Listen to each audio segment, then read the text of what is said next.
উপকূলের রক্ষা কবচ সুন্দরবন। সেই সুন্দরবন ক্ষতবিক্ষত হয়েছে ঘূর্ণিঝড় রেমালের তাণ্ডবে। বন বিভাগের জেটি, মিষ্টি পানির পুকুর সহ ক্ষতিগ্রস্ত হয়েছে নানা অবকাঠামো।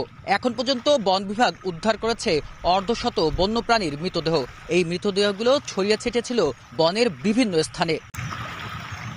বন বিভাগের তথ্য বলছে এখন পর্যন্ত ৭০টি জেটি ক্ষতিগ্রস্ত হয়েছে।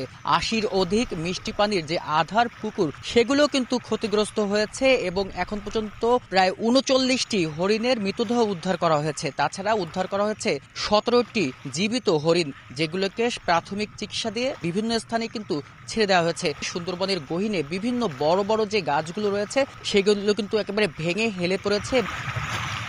পর্যটকদের যে হাঁটার রাস্তাটি রয়েছে সেই রাস্তাও কিন্তু একেবারে কাঠের পোলগুলো ভেঙে গেছে। এছাড়া সুন্দরবনের ভিতরে প্রায় ৮ থেকে ১০ ফুটের কিন্তু উচ্চতার পানি হওয়ার কারণে কিন্তু বিভিন্ন যে মিষ্টি পানির যে পুকুরগুলো ছিল সেগুলো কিন্তু তলিয়ে গেছে এবং বন বিভাগের যারা কর্মী রয়েছে তারা যেটি বলছে এখান থেকে কিন্তু তারা মিষ্টি পানি সংগ্রহ করতো।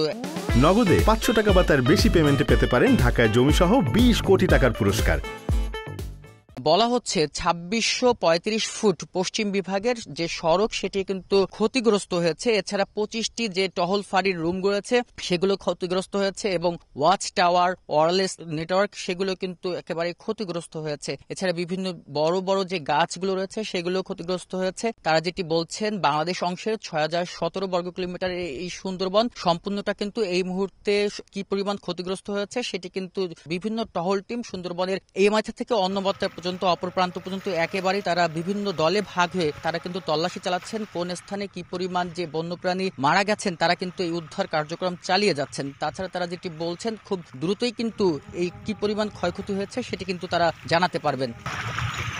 সবচেয়ে বেশি ক্ষতিগ্রস্ত হয়েছে সুন্দরবনের দুবলা, কচিখালী এবং কটকা এলাকায়। যতগুলো বন্যপ্রাণীর মৃতদেহ পাওয়া গেছে তার বেশিরভাগই কিন্তু পাওয়া গেছে এলাকাগুলোতে এবং বন অধিদপ্তর যেটি বলছেন এখন পর্যন্ত প্রাথমিকভাবে তারা যেটি ধারণা করছেন পূর্ব এবং পশ্চিম বিভাগ মিলে প্রায় ৬,২৭,০০,০০০ টাকার বর্তমানে কিন্তু এই মুহূর্তে ক্ষয়ক্ষতির পরিমাণ বলা হয়েছে, কিন্তু তারা যেটি বলছেন ক্ষয়ক্ষতির পরিমাণ কিন্তু আরো বাড়তে পারে। এছাড়া বিশেষজ্ঞরা যেটি বলছেন যে এই সুন্দরবন দেশের প্রতিটি প্রাকৃতিক দুর্যোগেই কিন্তু তারা সুন্দরবন বুক পেতে দিয়ে উপকূলবাসীকে রক্ষা করে। এই সুন্দরবনের যারা যে সব বন্যপ্রাণী রয়েছে তাদেরকে রক্ষা করা এবং সুন্দরবনকে রক্ষা করার জন্য বিভিন্ন প্রকল্প নিতে হবে। এছাড়া তারা যেটি বলছেন যে সুন্দরবনের ভেতরে যদি উঁচু উঁচু টিলা করা হয় তাহলে কিন্তু বিভিন্ন প্রাকৃতিক দুর্যোগে বন্যপ্রাণীরা তারা কিন্তু আশ্রয় নিতে পারবেন।